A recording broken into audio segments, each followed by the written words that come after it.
Hello students. Now next topic is fluidized bed combustion system. It means the FBC system. Generally જેટલા પણ કંઈ modern thermal power plant છે અત્યારે એની અંદર એફબીસી system establishment હોય છે. સો ફર્સ્ટ ઓફ ઓલ આપણા માઇન્ડની અંદર એક ક્વેશ્ચન થવું જોઈએ કે why the fluidized bed combustion system.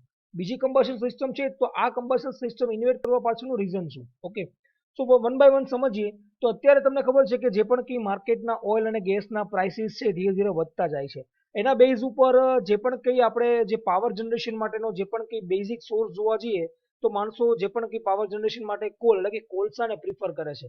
શું કરવા કોલસાને પ્રિફર કરે છે? ઓઇલ અને ગેસના ભાવ ધીરે ધીરે વધે છે એટલા માટે આપણું જે પણ કંઈ કન્વેક્શન ફ્યુલ આપણી પાસે અવેલેબલ છે કોલસો, એના બેઝ ઉપર આપણે કઈ રીતે પાવર જનરેશન કરી શકીએ એ માણસો વધારે વિચારતા હોય છે. હવે જે આપણે આ કોલ એટલે કે કોલ બેઝ આપણે જે પણ કંઈ પાવર જનરેશન કરીએ છીએ તો બધાને ખ્યાલ છે કે જે કોલ છે પલ્વરાઇઝ કોલ કરવામાં આવે છે. પલ્વરાઇઝ મીન્સ કે પાવડર ફોર્મની અંદર કરવામાં આવે છે. એની નિયર અબાઉટ તમે જો સાઇઝ જોવા જાઓ તો 70 to 100 માઇક્રોન જેટલી સાઇઝ કરી અને પલ્વરાઇઝ પાવડર ફોર્મમાં કોલસો કરીને ધેન આફ્ટર એનું કમ્બશન કરવામાં આવે છે. હવે જે આપણે કોઇલ માઇનિંગમાંથી જે પણ આપણું કંઈ કોલ આપણો કોલસો આવે છે તો એ તો કઈ ફોર્મની અંદર હશે ને એટલા માટે શું કરવું પડશે આપણે અલગ અલગ ક્રશરમાં કે મિલની અંદર મેગ્નેટિક આયર્ન સેપરેટર મશીન અલગ અલગ જે પણ આપણે જે રિક્વાયર્ડ જે ક્વોલિટીની અંદર આપણે જે કોલસો જોવે છે કમ્બશન માટે મીન્સ કે પલ્વરાઇઝ પાવડર ફોર્મની અંદર કોલસો જોવે છે તો કોઇલ માઇનિંગમાંથી લઈ અને જે પણ કંઈ પાવડર ફોર્મ કરવા સુધીની પ્રોસેસ ઘણી બધી લાંબી હોય છે. એની અંદર પણ ઘણો આપણો ઓપરેટિંગ કોસ્ટ આપણી બધી આવતી હોય છે. બીજું જે આપણે આ પલ્વરાઇઝ કોઇલ ફાયરિંગ કરીએ છીએ તો એનું જે ટેમ્પરેચર છે એટલે કે આપણે જે ફર્નેસનું જે પણ કંઈ ટેમ્પરેચર છે એ પણ એકદમ વધારે હશે એટલે કે 1600 થી 2000 ની વચ્ચે ડિગ્રી સેલ્સિયસ જેટલું એનું ટેમ્પરેચર હશે. બીજું આપણે જે પણ કંઈ પલ્વરાઇઝ કોલ જે આપણે કોલસો ડિફાઇન કર્યો છે આપણે કમ્બશન માટે જે સાઇઝ ફિક્સ કરીએ છીએ એ જ મુજબની આપણે એની ફર્નેસ ડિઝાઇન કરીએ છીએ. એટલે કે સપોઝ જે કોલસાની સાઇઝ મુજબનું ફર્નેસ છે એ જ મુજબ એની અંદર તમારું ફાયરિંગ થશે. સપોઝ એની અંદર સાઇઝની અંદર વેરિએશન આવશે તો એ ફર્નેસ પ્રોપર વર્ક આપી શકશે નહીં. તો આ ઘણા બધા રીઝનથી બીજું એક મેઇન રીઝન એ પણ છે કે જે પણ કંઈ તમારું જે હાઈ ટેમ્પરેચર જનરેટ થાય છે જે પણ તમારા કંઈ કમ્બશનની અંદર તો this high temperature of furnace create the number of problems. It means like a slag formation of superheater, evaporation and alkali metal in ash. It means કે જે પણ કંઈ સુપરહીટર ની અંદર સ્લેગ ફોર્મેશન થઈ જાય બરાબર એને પણ આપણે આગળ ફર્ધર ડિટેલ સમજવાના જ છીએ કે સ્લેગ ફોર્મેશન કોને કહેવાય આપણી પાસે ફિગર પણ તમને બતાવશું. બીજું છે જે પણ કંઈ એકચ્યુઅલી મેઇન તો કામ શું છે કે વોટરનું સ્ટીમમાં ઇવોપોરેશન કરવાનું તો evaporation of the alkali metal in એશની અંદર ઘણીવાર એનું ઇવોપોરેશન આલ્કાઇલ મેટલનું ઇવોપોરેશન થઈ જાય છે અને એશ ફોર્મની અંદર આવી જાય છે. Also it deposition on the heat transfer surface અને ઘણીવાર એ હીટ ટ્રાન્સફર જે પણ આપણી કઈ સરફેસ છે એના ઉપર પણ એ ચોંટી જતી હોય છે જેના કારણે જે ફોર્મેશન ઓફ SO2 અને NO2 બરાબર જે પણ સલ્ફર અને જેનું જે પણ કંઈ થવું જોઈએ ફોર્મેશન એ પણ લાર્જ અમાઉન્ટની અંદર થાય છે. તો આ બધા જ જે પણ કંઈ ડિસએડવાન્ટેજ છે કે જે આપણે પલ્વરાઇઝ કોલ ફાયરિંગની અંદર આપણે જો ગેસ ઓઇલ અને ગેસ તો યુઝ કરી શકતા નથી એટલે આપણે કોલસો યુઝ કર્યો. કોલસાની અંદર પણ પલ્વરાઇઝ કોલસો કરવો પડે એ મુજબની પ્રોપર આપણે ફર્નેસ ડિઝાઇન કરવી પડે. એના કારણે તમારું ટેમ્પરેચર જે પણ કંઈ બેડ ટેમ્પરેચર છે વધી જાય છે મીન્સ કે 1600 થી 2000 ની વચ્ચે થઈ જાય છે. સેકન્ડ હાઈ ટેમ્પરેચરના કારણે જે પણ કંઈ સુપર હીટર સ્લેગિંગ ફોર્મેશન થવાના સુપર હીટરના ચાન્સીસ છે જે પણ evaporation alkali metal in ash formation and then the deposition of the heat transfer surface જે પણ કંઈ આવી જાય છે જેના કારણે બીજું કે SOx અને NOx નું ઇમિશન પણ થાય છે. તો આ બધા રીઝનથી જે પણ કંઈ કન્વેક્શન આપણી જે પણ કંઈ આ પલ્વરાઇઝ સિસ્ટમ છે એની જગ્યાએ આપણે શું રિપ્લેસ વિચાર્યું કે આપણે ફ્લુઇડાઇઝ બેડ કમ્બશન સિસ્ટમ આપણે ઇન્વેટ કરીએ. હવે આનો બેનિફિટ શું છે? તો fluidized bed combustion is rapidly emerge as a viable option to pulverize coal and the stock firing units for the combustion of the solid fuel. આની અંદર તમે solid fuel પણ કરી શકો. FBC has capability of the firing a wide range of solid fuel like the low grade coal. કોલસાની અંદર આપણે જો લો ગ્રેડનો કોલસો હોય ઇવન એમાં જો 70% એસ હોય પછી બાયોમાસ છે મ્યુનિસિપલ વેસ્ટ છે varying heating value ash content and moisture content હોય તો એવું બધાનું તમે કમ્બશન FBC સિસ્ટમની અંદર કરી શકો છો.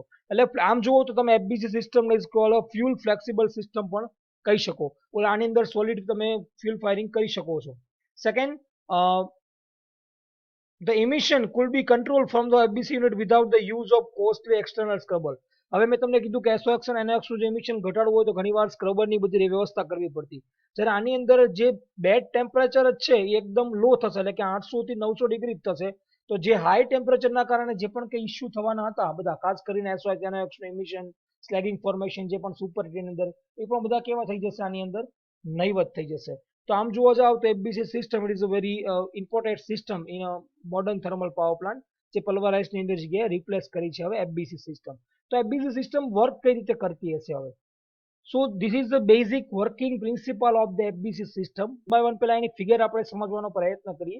આ રીતે તમે જે આખું ડિફાઇન જુઓ, જે પ્રેશર વેસલ હશે it means atmospheric pressurise vessel હશે, જેની અંદર એક બાજુ તમે જુઓ કોલ અને ડોલોમાઇટ. હવે ડોલોમાઇટની જગ્યાએ લાઇમસ્ટોન પણ થઈ શકે, એટલે કોલસાની હારે બીજું જે એક મટીરિયલ નાખવામાં આવે છે એને કહેવામાં આવે છે એઝ અ ઇનર્ટ મટીરિયલ. બરાબર, ઇનર્ટ મટીરિયલની પણ અમુક પ્રોપર્ટી છે, તો આની કોલની અંદર ડોલોમાઇટ નાખેલું છે, એનું પણ રીઝન છે હમણાં તમને સમજાવું છું. આ તમારી ડિસ્ટર્બિંગ પ્લેટ છે કે જેના ઉપર તમારું જે પણ કંઈ ફ્યુલ છે આપણે મૂકશું. નીચે તમે હાઈ પ્રેશરાઇઝ તમારી એર પાસ કરશો. બરાબર, આ તમને બધી દેખાય છે ક્રોસ સેક્શન વાળી બધી તમારી ટ્યુબ્સ છે. તમે જુઓ ટ્યુબ ડાયરેક્ટ કોન્ટેક્ટમાં આવશે. આ ટ્યુબની અંદર શું હશે તો કે તમારું ફીડ વોટર ફરતું હશે. બરાબર, એક બાજુ ફ્યુલ તમે ડિસ્ટર્બિંગ પ્લેટ ઉપર તમારું ફ્યુલ ફાયરિંગ તમે કરો છો, અને તમારે જે પણ કે આફ્ટર વોટર ટુ સ્ટીમ જે પણ કંઈ પ્રોડ્યુસ થઈને તમારી સ્ટીમ બહાર આવશે, અને વધારાની જે પણ કંઈ કારણ કે આખું સોલિડ ફ્યુલ ફાયરિંગ હશે એટલા માટે એની અંદર એશ જે નીકળશે અહીંયા આપણે કલેક્ટ થશે, અને આ રીતે તમારો અહીંથી કમ્બશન થઈને અહીંયા ફ્લુ ગેસ તમારો ઉપર મૂવ થતો હશે. હવે આ એકચ્યુઅલી વર્ક કઈ રીતે કરે છે? સો ફ્લુઇડાઇઝ બેડ કમ્બશન કઈ રીતે વર્ક કરે છે આપણે વન બાય વન સમજીએ. So fluidized bed is a composed of fuel and inert material contained with the atmospheric or pressurized vessel. When the air or other gas flow upward through the bed solid particles જે પણ કે આપણી પાસે જે R disturb, બરાબર, જે call અને dolomite છે, if velocity increase the further stage is reached when the particle are in the suspended conditions in the gas stream and the composed packed bed so become a turbulent and the rapid mixing of the જે પણ કે particle છે બધા એ થશે. એટલે કે તમે જે પણ અહીંથી એર પસાર તમે કરો છો એટલે શું થશે, વન બાય વન ધીરે ધીરે તમારા સોલિડ પાર્ટિકલ હશે અહીંયા જે પણ ડિસ્ટર્બિંગ પ્લેટ ઉપર એ ડિસ્ટર્બ થશે. તમે વધારે વેલોસિટી વધારો તે કન્ડિશન એવી આવશે કે તમારા બધા જ પાર્ટિકલ અહીંયા સસ્પેન્ડેડ કન્ડિશનની અંદર આવી જશે, એટલે કે કોમ્પોઝ એક આખું પેક બનાવી જશે, બરાબર, અને ટર્બ્યુલન્ટ થઈ જશે. અને આ રેપિડ મિક્સિંગના કારણે જે પણ કંઈ પાર્ટિકલ છે, તો જે પણ કંઈ સોલિડ પાર્ટિકલ છે એ શું છે as a gas it means લાગે એક ફ્લુઇડ આખું રીતે ભડકવા મળશે. બરાબર, અને burning of this fuel in such test અને આપણે શું કહીએ છીએ ફ્લુઇડાઇઝ્ડ બેડ કમ્બશન કહીએ છીએ. તો ફિગરમાં તમે જોઈ શકો છો, તો figure shows the principal of ABC system. The mixer of fuel it means the coal and dolomite as an inert material are fed onto the disturbing plate, and air is supplied from the bottom of the disturbing plate, and the air is supplied at the high velocity so that the solid particle of the feed material જે પણ કે solid particle છે તમારા coal and dolomite ના they remain in the suspended condition during the burning. બરાબર, અને તમને કીધું એમ જે rapid mixing the turbulent flow થશે and then after it behave like a fluid. The velocity of the air causing the fluidizing the depend on the given solid particle size, range and density. જે પણ કે velocity તમે અહીંથી જે આપો છો એરની એ કોના ઉપર ડિપેન્ડન્ટ હોય તો કે તમારા પાર્ટિકલના સાઇઝ, રેન્જ અને ડેન્સિટી ઉપર હોય છે. નાઉ the heat is produce is use to a heat. હવે જે પણ સસ્પેન્ડેડ પાર્ટિકલ તમારા છે એ કમ્બશન થશે, અને કમ્બશનના કારણે જે પણ હીટ છે ક્યાં આપશે તો કે અંદર રહેલા તમારા ટ્યુબના રહેલા વોટરને, બરાબર, flowing through the evaporated tube and the convert water into the steam. જે માટે વોટરના કારણે તમારે સ્ટીમ જે પણ કંઈ જનરેટ થશે. And the evaporated tube are directly immerse in the fluidized bed. તમે જો ડાયરેક્ટલી કોન્ટેક્ટમાં છે આની વચ્ચે, and the direct contact between the burning coil particle and tube to produce a very high heat transfer and this reduce the size of the unit. આના કારણે direct કોન્ટેક્ટમાં છે એટલે તમારો હાઈ હીટ ટ્રાન્સફર રેટ થશે, જેના કારણે તમારી size કેવી થઈ ગઈ છે, ઓછી થઈ ગઈ છે, રિડ્યુસ થઈ ગઈ છે. હવે તમને એમ થશે કે આ મેઇન ફંક્શન, આ ડોલોમાઇટનું ફંક્શન શું છે અહીંયા, બરાબર. સો ડોલોમાઇટ ડિફાઇન કરો કે તમે લાઇમસ્ટોન ડિફાઇન કરો એઝ અ ઇનર્ટ મટીરિયલ. તો main function of the inert material is to control the bed temperature.